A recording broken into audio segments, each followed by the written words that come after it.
कार्यक्षम ठरले की त्याला प्रत्येक वेळेस खासदार बदलावा लागला. आता पण कोणाला देणारे तिकीट अजून काही स्पष्ट झालं नाही. जर एवढी अस्थिरता असेल तर पुन्हा पुन्हा आपण जर त्यांना मतदान केलं तर म्हणजे आपण आपल्या राग मारून घेऊ. ज्या थाटामाटात मोदीजी सत्तेत आलेले, तुम्हाला खरंच वाटलेलं की आपल्या खात्यात 15 लाख रुपये येतील, या बाबाला देऊन तर बघूया. पण ह्या बाबासारखी अवदसा या देशात कधीच आली नाही. त्यांनी आल्यापासून महागाई काढली, त्यांनी आल्यापासून युवक अजून बेरोजगार झाले. तुम्हाला 2 कोटी देणार होते वर्षाला रोजगार, उलट बेरोजगारी वाढली. त्यांनी आल्यापासून शेतकऱ्यांच्या पिकाला भाव मिळाला नाही, पीक विमा थांबला, महिलांचं डोल थांबलं. त्यांनी आल्यापासून रेशन दुकानात माल मिळत नाही. त्यांनी आल्यापासून उजनीच्या पाण्याचं नियोजन होत नाहीये.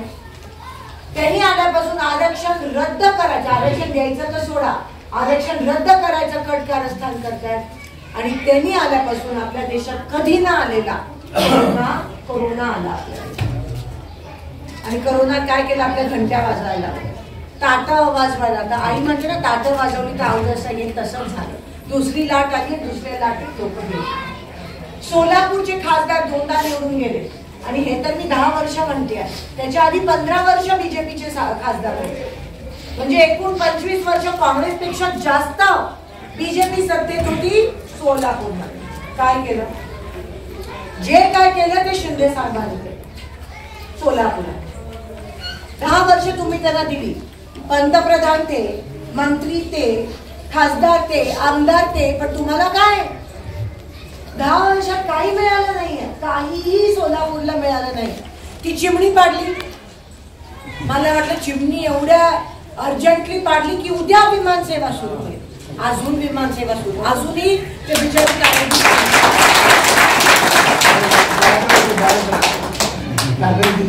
अजूनही गाडादी साहेबांवर आज पण ताशेरे ओढताय. अरे ते बाजूला सोडा ना, पहिले विमान सेवा तर चालू केलं. पण नाही, हे ना फक्त राजकारण करायचं, काम करायचं नाहीये. विशेष अधिवेशन घेतलं ह्याच्यासाठी, त्याच्यासाठी, आरक्षणासाठी. आणि स्वतः मोदीजी म्हणतात पार्लिमेंटमध्ये उभं राहून सगळे आरक्षण रद्द झाले पाहिजे. एवढं खोटं. म्हणजे एका हाताने देतात, द्यायचं ढोंग करतात आणि दुसऱ्या हाताने मस्तपैकी स्वतःच्या खिशात घेतात. काल सुप्रीम कोर्टनी स्टेट बँकवर ताशेरे ओढले आणि सांगितलं की ते इलेक्ट्रॉन बॉन्ड जे आहे ते खुलासा करा. आणि खुलासा केल्यावर असं कळलं की 80% कंपनी ज्यांना ज्यांना मोदींनी टेंडर दिलेलं काम करायला, टेंडर दिल्यामुळे या कंपनीनी मोदींना म्हणजे बीजेपीला पैसे दिले इलेक्शनसाठी, कोट्यावधी रुपये. एका ती सिरम इन्स्टिट्यूट आहे ना, ज्यांनी आपल्याला वॅक्सिन कंपनी जबरदस्ती केलं, त्यांनी 100 कोटी रुपये दिले मोदींना आपल्याला मारण्यासाठी. टेन्शन नका घेऊ, पण खरं वॅक्सिन जबरदस्ती आपल्याला का केलं, कारण का वॅक्सिन सरकारने विकत घेतलं.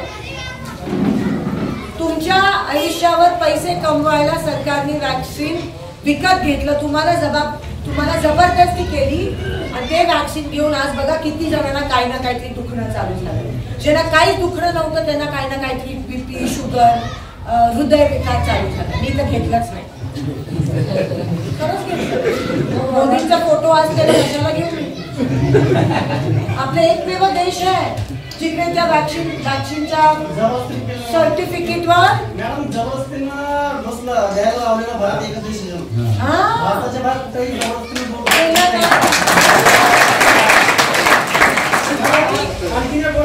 आणि थांबा.